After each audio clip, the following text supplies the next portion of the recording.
For the weather spreadsheet project, I'm going to show you exactly how to set up your spreadsheet so that you can complete the project. And I'm going to delete a couple of things here to show you exactly how I did all that. So we're going to have some weather data that I'm going to give you on a piece of paper, and you'll be putting in the information into these cells here. You're going to have one column going to be the high temperature cell, low temperature cell, and inches of precipitation cell. You can put those headers right at the top and put your data in underneath. It doesn't really take too long to do. You can do it quickly. Here's a way to kind of make things move along a little bit faster for you. I'm going to delete these two. Now, these are dates right here. Okay, for 1/25/15, for 2/2015, we're going to be working with April here.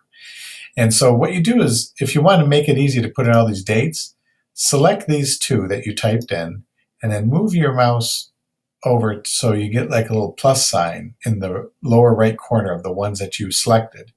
And you're just going to drag those down to how many days. I'm going to drag down to number 31. All right, there's 30 days in April, I think. Now you can always add one more. And it automatically puts in all the dates and fills in everything for you automatically. Now for the temperatures, you actually have to type in the data here. There's nothing to do about that. And same thing for the inches of precipitation. Precipitation in the warmer months, it's going to be in the form of rain, and in the winter months, it'll be in the form of snow or sleet or something like that. And it's expressed in fractions of an inch. And you can see right here, this is just fractions of an inch, 0.13, 0.22, and so on. There's 0 on the first day. And what you'll do here is, after you fill in all the information, at the bottom, you're going to have 1, 2, 3, 4, 5 different averages and totals that go on down here.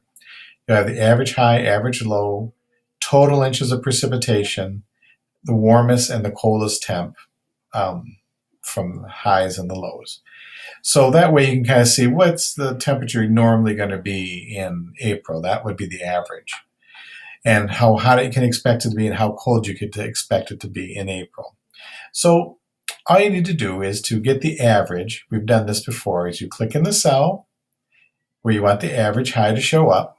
Go over here to where functions are, and you're going to pull down average. Down here, it puts an equal sign, which is the formula, starting a formula or a function, puts the word average and 2 parentheses. What you do is you're going to fill in those parentheses by highlighting. So we're going to highlight these here. Now yours will be much longer. I only put in 4 days of data. So you highlight those and you see that it fills in information here for you. Hit the enter key and you'll get the average high. Do the same thing for average low. Click here, go up to functions, pull down average. Highlight the cells you want to average together, press enter. Total inches of precipitation. Now it's going to be a little bit different. The word total means adding it up all together, or sum. So I'm going to go up here. First I'm going to erase my writing so you can see what's going on. All right. So we're going to go up here. This time we're going to pull down sum. You see what's the word sum. Pull down what you want to add up. Hit enter, and there's your sum. See, it was less than an inch of rain so far, but yours will probably be more than an inch in each month. The warmest temperature, now warmest means the most, right? We're going to put in the largest value that goes in here. And if you look up here, you see that the largest high is 51. So you could just put in 51, but you could be working with data that's really, really long. You can't sit there and look through it all the time. So in order to get it in there, you click in the cell, and this time when you go up to functions, instead of sum or average, we're going to go down to where it says max, the maximum value. So we go up here, tell what do we want to find the maximum for, hit enter, and it says, sure enough, the maximum is 51.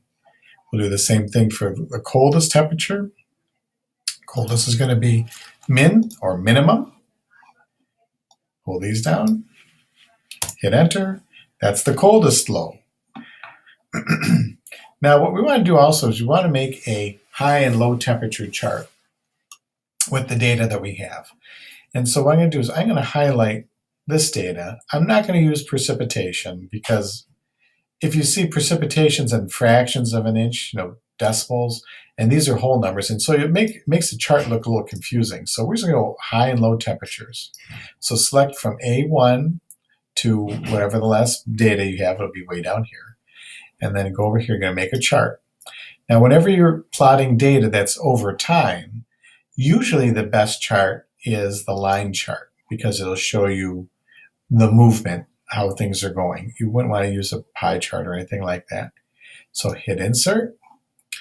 Now, the only thing I would change with it is because it's high and low temperature or temp, what you might do is put down what month you're talking about, or April, or whatever month you are. And that's all you really have to do to make this project complete. If you want to decorate or change any of these kinds of colors and that kind of thing, that's perfectly okay. All right. Just please make sure you turn this in, submit it or share it with me on Google Classroom.